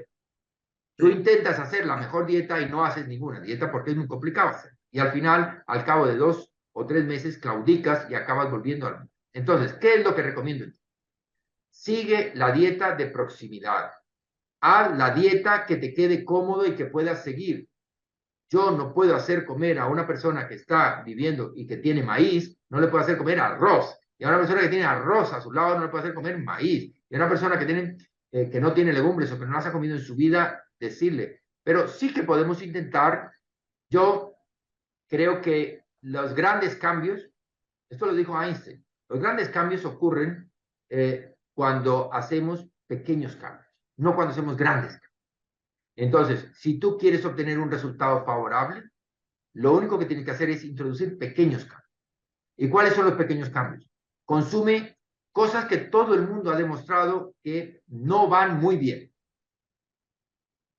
Aquí lo que pasa es que hay un lobby no quiero que algunos de tus oyentes que pertenezcan al lobby de la industria agropecuaria o de vacuna, ganadería, etcétera, ahora se me pongan todos encima y diga, oye, pero ¿qué dices tú ahora de la carne? Si nosotros vivimos de la carne. Se lo decimos a un argentino y me dice, bueno, por favor, yo tengo que comer un asado todas las semanas. Y claro, yo no voy a ir contra los asados ahora. Pero sí que hay demostrado, hay un libro muy interesante de Campbell, lo tuve aquí conmigo y tuvimos una charla, una conferencia muy interesante, un profesor, un catedrático ya emérito de Virginia, en el que comentaba, se llama el libro Estudio China. Es un libro que recomiendo a todo el mundo que come carne. Todo el mundo que come carne debe leer el Estudio Chino de Campbell. Te resumo en 3 palabras qué dijo Campbell. Campbell fue un profesor que durante la Guerra Fría entre Estados Unidos y China, pues viajó, le permitieron hacer un intercambio curioso lo mandaron de Estados Unidos a China y a cambio recibieron algunos chinos en Estados Unidos para que ellos hicieran también algunos estudios, etcétera. Era gente, en principio, con finalidad exclusivamente científica. Eso después, pues. Y entonces a este señor Campbell le dejaron pues varios millones. Recuerda que los chinos son muchos, son muchos millones, muchos millones. Y Mao Zedong le dejó a este hombre las fichas de millones y millones de chinos. Los chinos están todos fichados en esa época, estaban todos fichados. Lo que pasa es que no tenían ordenadores. Y entonces, ¿qué era lo que tenía Campbell? Ordenadores. Y tenía ordenadores muy primitivos, pero ordenadores. Y entonces él metió todas esas fichas, intentó organizarlo y se encontró con una cosa. En esa época, él encontró una cosa muy curiosa que es la misma que tuvimos en España en la guerra civil, en la posguerra. Cartillas de racionamiento. No había comida y había cartillas de racionamiento. Y la carne era el principal elemento que estaba racionado. Y en China también. Mao Zedong dijo, no tenemos comida para alimentar a los chinos. Tenemos muchos perros. Eso sí, cómanse los perros. Y entonces a la gente le dijo primero que se comieran los perros, que no había que por qué tener perros y que comieran carne de perro. Y los chinos siguen comiendo carne de perro, cuidado, que parezca mentira, ya no hay perros por la calle y hay perros en los estómagos y los preparan para comer. Pero se acabaron los perros y había que darles carne de otro tipo, cerdo, etcétera, pollo, tal. Y entonces Mao dijo, vamos a ver, aquí vamos a establecer unos criterios. Y estableció 3 criterios.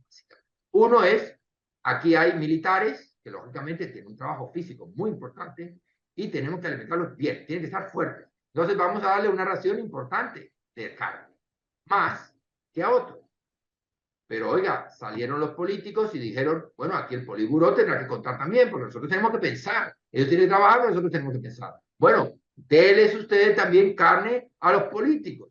Y entonces tenían diferentes raciones los políticos y los militares. Y después le preguntan, Mao, ¿y el pueblo? Bueno, y el pueblo, si tenemos mucho arroz, ¿para qué quieren carne? Arroz el pueblo. Y entonces, básicamente, estoy un poco caricaturizando el hecho, pero eran mucha carne para unos, mediana para otros y nada para otros. Y curiosamente, en esas fichas, en las que venía perfectamente documentada la cantidad por semana de gramos de carne que tenían acceso cada uno de ellos, en el otro lado de la ficha, él se encontró con una cosa sorprendente, que venía la lista de enfermedades que tenía cada uno de los individuos, de los millones de chinos que él estudió. Y en el otro lado se comprendió, y un día, cuando analizó todo eso, llamó a Mao o al que estuviera después y le dice, Mao, tengo que darte una noticia. No sé si es lo que tú quieres, no sé si es lo que tú quieres, pero te tengo que dar una mala noticia. Digo, aquí los que se están muriendo son los que comen más carne. Aquí están matando a los políticos y a los militares. Y el pueblo está viviendo eternidades. No sé si es lo que tú quieres, pero eso es lo que está pasando. Y dice, ¿pero por qué? Y con la conclusión fue que había una relación muy clara, estadística, entre el consumo de carne, el cáncer de colon, las enfermedades cardiovasculares, etcétera. Esto está demostrado desde Campbell y hay muchos estudios posteriores que lo han confirmado, porque el estudio de Campbell era un poco rudimentario, más filosófico que otra cosa. La conclusión filosófica es que la carne no es lo mejor. Y tenemos una tendencia natural, esto está aprendida de los bodybuilders en los gimnasios, de que si tú no comes carne, tú no creas proteínas. Y las proteínas de origen animal, él lo demuestra en el libro, es muy interesante, cómo las proteínas animales no son necesariamente mejores que las proteínas de origen vegetal, que nosotros obtenemos en la dieta mediterránea. Recuerda que nuestra dieta mediterránea está a base de leguminosas, legumbres, que son proteínas de origen vegetal ricas, muy abundantes, con fibra, con minerales, y que es lo que nos hace vivir en España muchos años.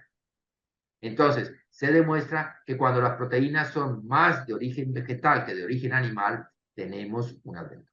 Pero hoy tenemos carne en cualquier sitio. Carne, sobre todo, hoy, no sé, en Chile, se habrá, supongo que será igual que en España, la gente joven y la no tan joven llama por teléfono y tiene, en 3 minutos, tiene una motocicleta con una hamburguesa en la puerta de su casa, sin ningún esfuerzo.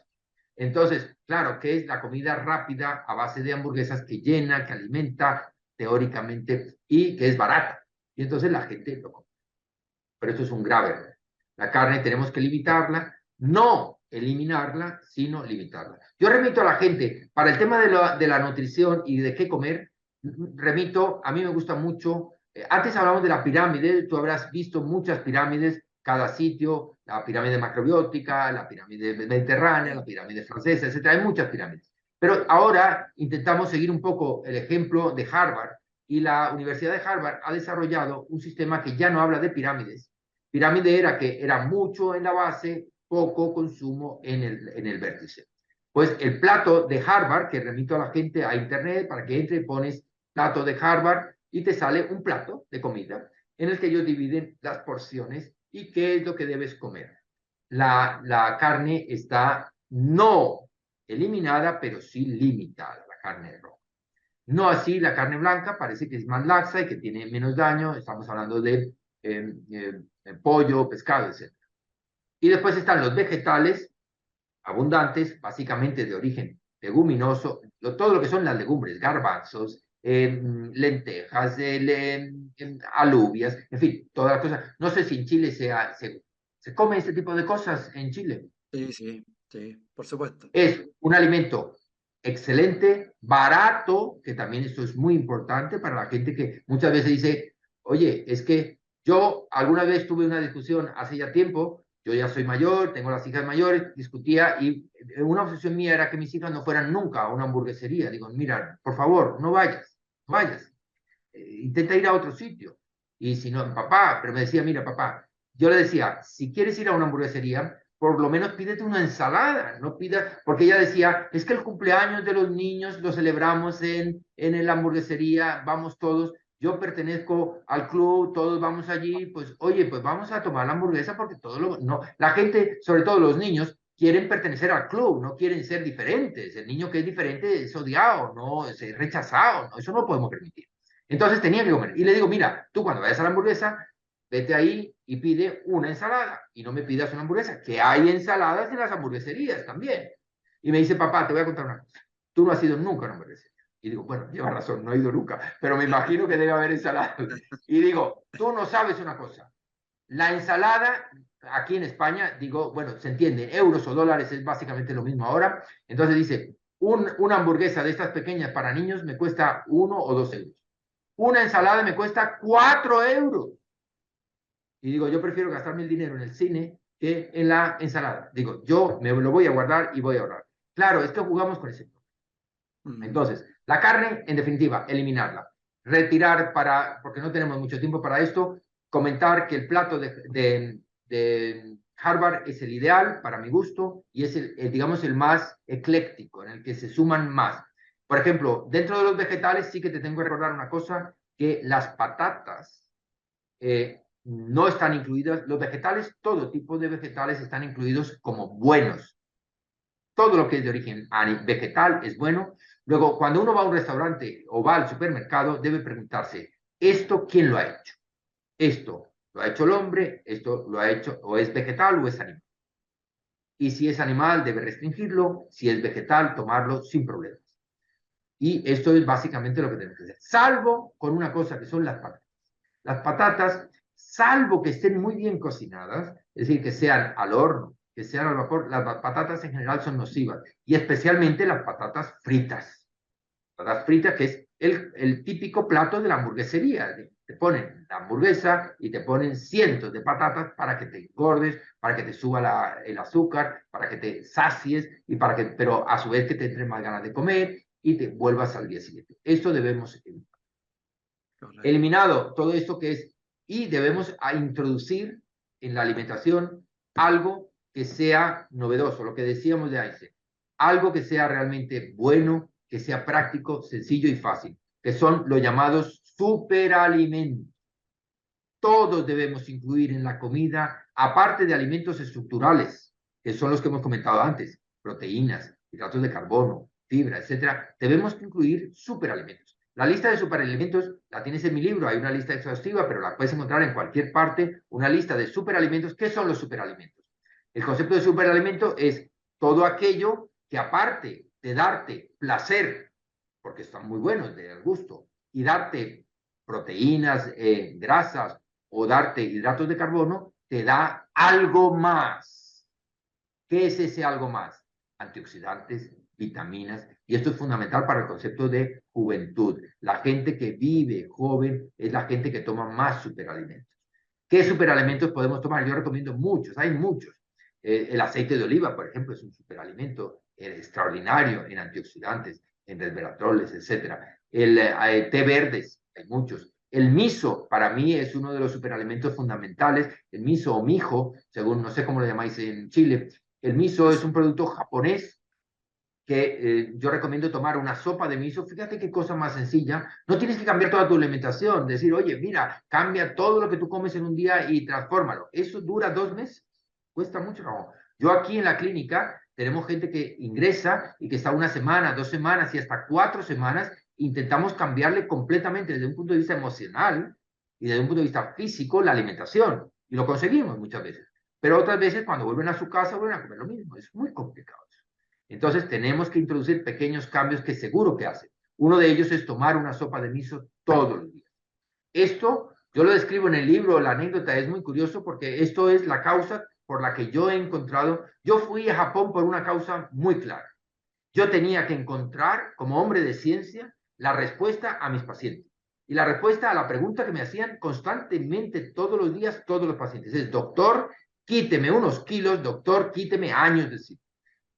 Todos son los que me hacían la misma pregunta. Y digo, no podré encontrar yo una especie de alquimia en la que lo mismo sirva para quitar kilos que para... Y me puse a investigar y digo, ¿dónde encontrar? Y entonces me encuentro en el mapa con el sitio donde estadísticamente no vi ni uno, te digo que he recorrido todas las islas, prácticamente todas, desde Sapporo a Okinawa, sobre todo en Okinawa, ni una sola persona con sobrepeso. Nunca. Tú vas por la calle y no encuentras a nadie con sobrepeso, pero a nadie.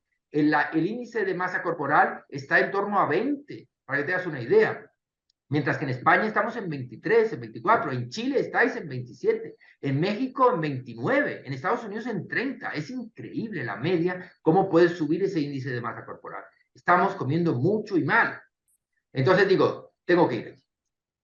Y después, lo segundo es, digo, a ver, ¿quién es como comunidad la que vive más años del planeta y con más calidad de vida? Y empecé a ver los que se llaman Bloods o Hood Spots, y voy viendo y digo, Japón. Y digo, pues ya tengo la respuesta. Tiene que ser japonés lo que yo tenga que encontrar. Y me fui como Indiana Jones con un par de colaboradores, con una, como tú, con una cinta, en fin, con datos además muy primitivos y con algo de sentido común, que es lo que falta para esto. Y lo primero fue, mira, mi desembarco en Okinawa, curiosísimo. El avión bajo en Okinawa y lo primero que me sorprende en Okinawa es encontrar una chica, la típica japonesita de los cómics, con las trencitas aquí, bailando, pero con un helado en la mano. Le sigo una fotografía, no tenemos tiempo para compartir las fotos, una fotografía, inmediatamente digo, hazle una foto. Y digo, pero ¿por qué le haces una foto a esta señora? Era una chica de unos 14 años, con la típica minifaldita, acaba de salir del colegio y estaba allí en el aeropuerto esperando a la madre o a alguien con un helado en la mano. ¿Y qué es lo que me sorprendió a mí? Pues digo, ¿cómo puede ser que una niña tan delgada, que tenía una cinturita de avispa, unas piernecitas que parecían fideos, cómo puede estar comiendo un helado? Y digo, pregúntale a cualquier, tengo un amigo dibujante y él siempre, siempre, además bromeamos mucho, o tenéis Botero en Sudamérica, cuando tú quieres pintar a una persona obesa, la pintas con comida al lado siempre. Es decir, ¿cómo? Es un razonamiento que no, a mí me chocó tremendamente ver a una persona delgada comiendo en la calle un helado. Era algo sorprendente. Ya empecé yo a averiguar. Le pregunté a la chica, la llamé y le dije, tenía un traductor, lógicamente, en esa época hablaba muy poquito japonés, ya algo hablo, y le pregunté, oye, ¿qué haces tú para tomar un helado? Porque estás tomando un helado, no te engordan los helados, ¿y acaso? Y la chica no acaba muy bien de entender la pregunta. Primero veía ahí extraño, es un médico de España, ¿quién me está preguntando este señor? Y la única que dijo, digo, yo creo, ella dijo con sus palabras, y la dijo en japonés, una frase que es, yo hago el hara hachi bu. ¿Tú has oído esa frase alguna vez, lo del hara hachi bu? Bueno, a partir de ahí empezó mi dedicación por la búsqueda del hara hachi bu. Digo, ¿qué es el hara hachi bu? Después, a otro sitio, a otro sitio, a otro sitio. Finalmente me invitaron a una casa de clase media, donde estaban los japoneses, y yo comí diferente. Les digo, ¿puedo ir a comer con vosotros? Sí, por supuesto. La comunicación era algo difícil. Los japoneses son muy reservados, son muy educados, pero también, a la vez que educados, distantes. Esa educación que ya raya en la distancia. Y tú quieres, nosotros como mediterráneos, pues queremos más abrazos, más besos, aquí pues hay que estar muy distantes, tus guantes para no tocar a nadie, etcétera. Pero fueron muy educados. Y me contaron, en la mitad de la cena, estamos hablando de cosas, de que era Okinawa, tal y cual, y de repente me dice, la madre ve que el niño iba a coger un plato de no sé qué, no me acuerdo exactamente qué es, y la madre le dice muy elegantemente, pero con firmeza, hara, hachi, bu. Y entonces fue cuando comprendí qué era lo que hacían los japoneses. Era eso, el harahachi. El harahachibu se hara escrito con H, una H aspirada. Para explicarlo a tu, probablemente este japonés no se entiende bien, pero hay una expresión japonesa que mucha gente sí que entiende, que es el harakiri. Yo creo que todo el mundo, mucha gente sabe lo que es el harakiri. Es la muerte con honor que tienen los japoneses, en el que antes de caer en el terreno en la batalla, antes de entregarse al enemigo, ellos se clavan un puñal para morir con honor. Ellos prefieren morir antes que entregarse al enemigo. Esto era de los antiguos samuráis, etc. El harakiri, hacerse el hara o harakiri. Entonces lo del hara es lo mismo. Hara, hara, hara, hachi, bu, harakiri. Muy parecido. El kiri, kiri en japonés significa cuchillo, puñal. Sé la expresión en Chile. Algo, una herramienta, una arma que es capaz de provocarte punzante en el pecho. Harakiri. La lanza, el puñal, lo que sea. Entonces, eso es hacerse el harakiri, es decir, ponerte en la barriga, en la panza, un puñal. Y el hara hachibu es ponerte hachi, escrito con H, hachi y con che, H-A-chi, hachi, hara hachi, hachi es 8. Suena como el 8 en español. Hachi 8. No tiene nada que ver semánticamente, etimológicamente no tiene nada que ver, pero suena parecido. Hachi 8. Entonces, eso significa que ellos nunca comen. Bu es una manera de declinarlo. Ellos dicen que nunca debes comer. La chica, la japonesita del helado, me estaba diciendo que ella había hecho su hara hachibu. Tú que eres economista, vamos a llevarlo al terreno de la economía. Mira, si tú te gastas, tú imagínate que viene una persona y te hace una consulta como economista y te dice, vamos a ver, mire, yo tengo unos ingresos muy limitados, pero tengo unos gastos mayores. Yo tengo que gastar más de lo que ingreso todos los meses. ¿Tú qué le vas a decir a este señor? Bueno, usted tiene un futuro muy claro. Usted se va a endeudar. Usted va a tener que pedir un préstamo y pagar unos intereses, ¿verdad? Eso lo entendemos todo. Después va otro señor y te dice, mire, yo tengo los mismos gastos que los ingresos. Creo que más o menos se ha ajustado. ¿Y tú qué le puedes decir? Bueno, usted nunca será rico, pero tampoco será pobre. Usted podrá vivir. ¿Y qué pasa si tú le dices a uno, oiga, yo gano mucho dinero y gasto poco? Pues tú le dirás, tú tienes el futuro garantizado, tú vas a ser rico. Este es el Hara Hachibu. Es decir, la chica me decía, una chica de 14 años me decía toda una filosofía con una frase. He hecho el Hara Hachibu. Es decir, yo hoy he comido el 80% de lo que tendría que haber comido y yo ahora me estoy dando el gusto de comerme el helado. Es decir, yo como tengo mucho dinero, ahora tengo un caprichito y me compro el bolsito, el coche o lo que me haga falta porque tengo dinero. Pero para tener dinero, ¿qué hace falta? Ahorro, ahorro. Luego el Hara Hachibu significa que tenemos que ahorrar, comemos siempre mucho. Y si tú ahorras ese 20%, la comida japonesa es muy difícil y entonces no se puede comparar bien, pero en la comida occidental nosotros básicamente tenemos, el desayuno es diferente y ahora hablamos del desayuno. La comida y la cena básicamente son 3 platos en todos los países de área occidental. Son una primera parte, que es un entrante, entrada, no sé cómo lo llamas, appetizer, en fin, lo que sea. Una primera parte, que en términos calóricos, digamos que supone un 20% de las calorías. Después tenemos un plato principal, que supone el 60% de las calorías, llámese pescado, carne, legumbres, huevos, lo que sea. Y después viene otro 20% que es el postre. Y el postre, quieras que no, algo te tomas, algo dulce, o en fin, o un licor, yo qué sé. Siempre hay algo que tomas al final. Pero desde el punto de vista económico, si dividimos el plato en 20%, 60% y 20%, tú podrías decirle a tú, y se lo digo yo a mis pacientes desde el punto de vista sin ser economista, le digo, mira, tú le dirías, bueno, hay determinados gastos que son estructurales que tú los tienes que mantener, que es la luz, el agua, en fin, el coche, la hipoteca, todo eso no puedes quitar. Pero hay otros gastos que no son estructurales y que sí vas a quitar. Es decir, el plato principal, déjalo como te dé la gana, pero por favor no me comas nada al principio. Entonces, ese sería el Hara Hachibu a la occidental. Elimina.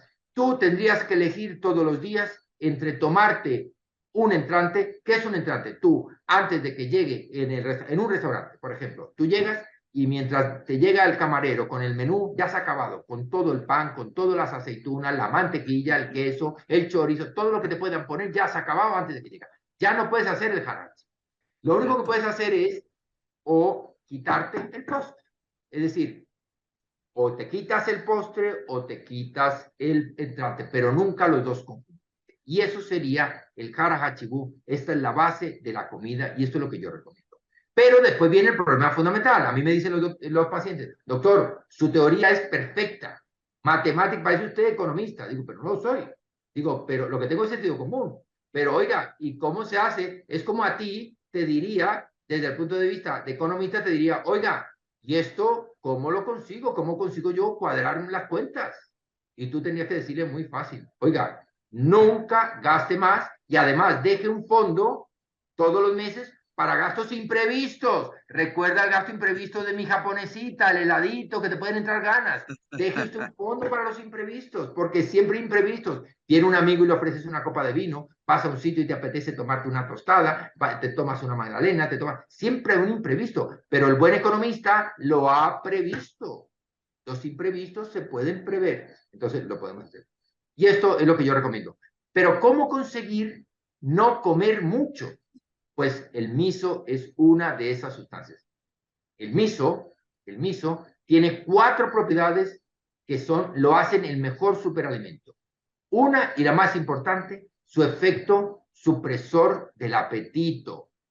Y ya ves por qué podemos hacer el hara hachibu. Los japoneses, porque pueden hacer el hara hachibu, porque se toman una sopa de miso todos los días y la sopa de miso les quita el hambre. Y si te quita el hambre, yo puedo hacer. Si yo a ti te quito la publicidad, entonces tú no compras muchas cosas y entonces ahorras. Sería un poco lo mismo, una analogía bastante fácil. Entonces, menos publicidad, más miso, ¿de acuerdo? Mucho miso. Después, el miso tiene unas propiedades depurativas fundamentales, que es lo que tú decías. La depuración la puedes hacer de forma muy natural, no tienes que tomar productos. Yo les doy a la gente curas depurativas, etcétera, pero a la gente que está mal o la gente que quiere prevenir, o hay un concepto diferente, que no lo hemos hablado, ya lo hablaremos otro día si quieres, que es el concepto de qué quiero ser yo en la vida. Yo cuando viene a mí un paciente, yo le pregunto, ¿usted qué quiere ser? A ver, en términos de salud, ¿no? ¿Usted quiere ser usted simplemente quiere sobrevivir? ¿Usted quiere ser el primero de la clase y tener una calidad de vida excelente hasta los 100 años?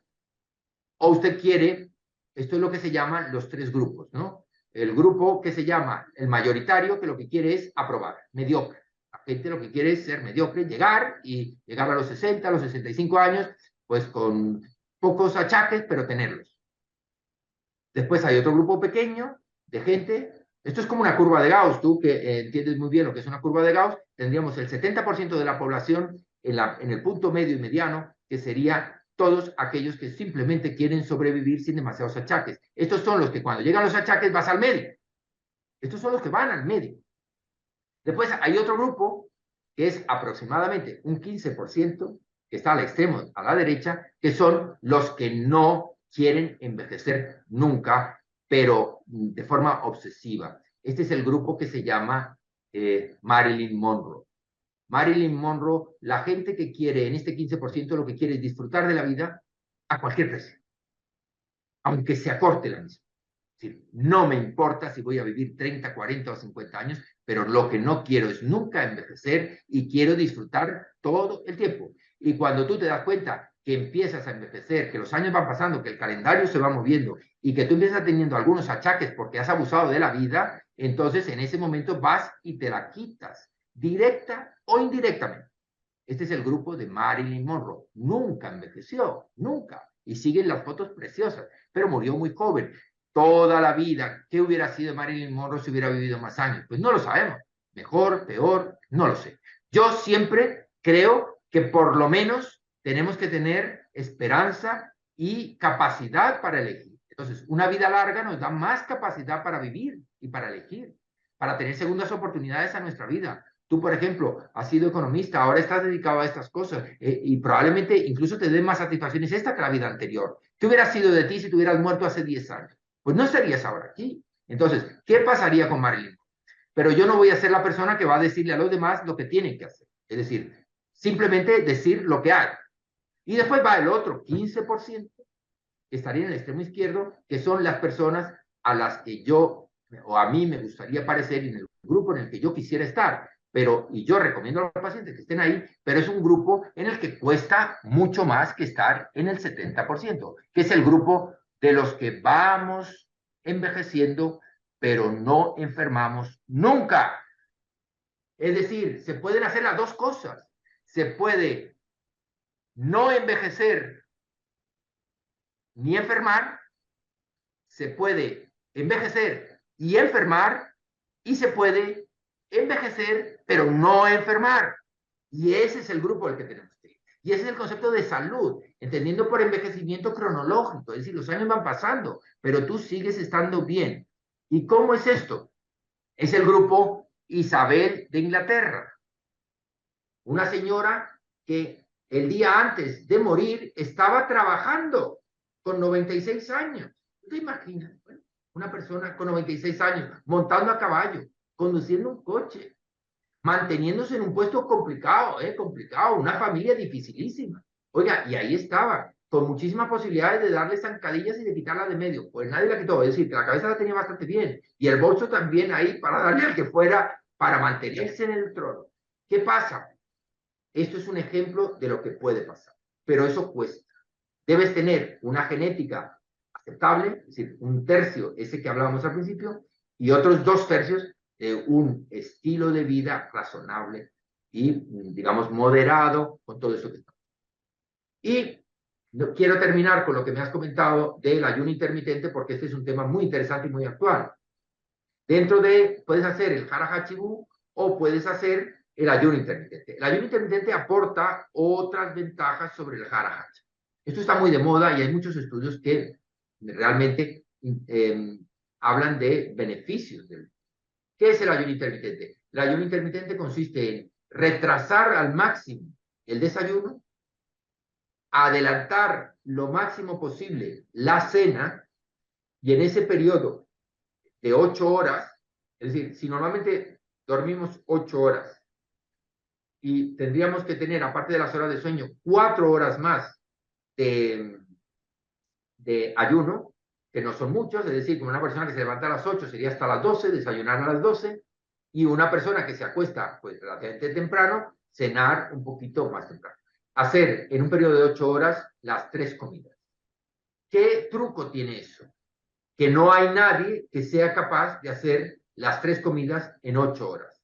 ¿Por qué? Porque no te llega al estómago, te llenas rápidamente. O sea que tú automáticamente haces una especie de hara hachibu. ¿Por qué? Porque si yo te digo a ti que comas todo lo que quieras comer en 8 horas, no vas a tener tiempo para pegarte una cena tremenda y un desayuno tremendo y una comida tremenda. Lo más que tienes tiempo es para hacer una comida o 2. Entonces funciona el ayuno intermitente. Aparte, el ayuno intermitente, cuando estás ayunando durante ese tiempo de 16 horas, recuerda, 16 de ayuno y 8 de comida, durante ese periodo ocurre un fenómeno de reciclaje, vamos a llamarlo, como si recicláramos las cosas. ¿Qué pasa cuando tú un día vas a la cocina, tú vienes de un viaje y vas a la cocina y no encuentras nada, nada comestible, y tienes un hambre tremendo? ¿Qué haces? Pues tú empiezas a buscar por todos los rincones, a ver si encuentras algo de pan, a ver si encuentras alguna fruta, aunque esté ya pasada, lo que sea, pero tú no vas a salir al supermercado porque son las 10 de la noche, ha llegado muy tarde el avión y no tienes nada que comer. Y te acabas comiendo los restos del día anterior que han dejado a alguien y te los comes porque tienes hambre. Eso es lo que pasa con el organismo. El organismo, cuando está en el ayuno, intenta toda la basura que tenemos acumulada en el hígado, en el intestino, etcétera, intenta utilizarla, reutilizarla, y por eso se consiguen unos beneficios. Eso se llama comúnmente autofagia. Y lo que intentas es, con este fenómeno de autofagia, eliminar toxinas, eliminar inflamación, etcétera, etcétera, con unos efectos muy buenos. Y esto básicamente es lo que yo puedo recomendar. Perfecto. Maravilloso, maravilloso, doctor Vicente Mora. Mira, perdón, podemos hablar horas contigo, ¿ah? Bueno, podríamos hablar horas y horas. Yo estoy encantado de estar contigo, de que me has invitado. Realmente disfruto de que tengas esas inquietudes por todo este tipo de cosas, porque de la misma manera que tú dices que no hay médicos que se interesen por este tipo de temas, que sí los hay, pero son pocos los que nos interesamos por esto, tampoco hay muchos pacientes que se interesen por eso. ¿Comprendes? Entonces, el coincidir, pues hace que la charla sea un placer, ¿comprendes? Porque tenemos las mismas aficiones. Tú porque quieres buscar respuestas y yo porque quiero buscar a quién darle mis respuestas. Entonces, Bueno, encantado cuando quieras llamarme. Ya sabes que estás invitado cuando pases por Alicante, cuando quieras. Tienes una cena con Hara Hachibu incluida y sopa de miso, por supuesto. La tendrás aquí en Sha y te estás invitado, por supuesto. Me avisas con tiempo y muchas ya gracias. haremos un minuto para que podamos ir a cenar, ¿de acuerdo? O a comer, ¿de acuerdo? Sí, muchísimas gracias. Y te recomiendo a todos entonces a leer el libro Joven a cualquier edad, porque podemos ser jóvenes a cualquier edad y el libro está buenísimo, así que se los recomiendo 100%. Se encuentra en todos lados en internet. Un abrazo muy grande, muchas Un gracias. abrazo, Gracias, muy encantado. amable. Adiós. Igualmente, gracias a todas las amigas, amigos también. Claro. Chao, chao. Kombuchacha es una bebida milenaria, burbujeante y saludable, hecha en el sur de Chile a base de té o hierbas orgánicas. Hoy es la única kombucha certificada orgánica de Chile. Desde sus inicios, Kombuchacha es una bebida entretenida. Es movimiento. Es vida. Kombuchacha, la forma entretenida de regenerar tu organismo.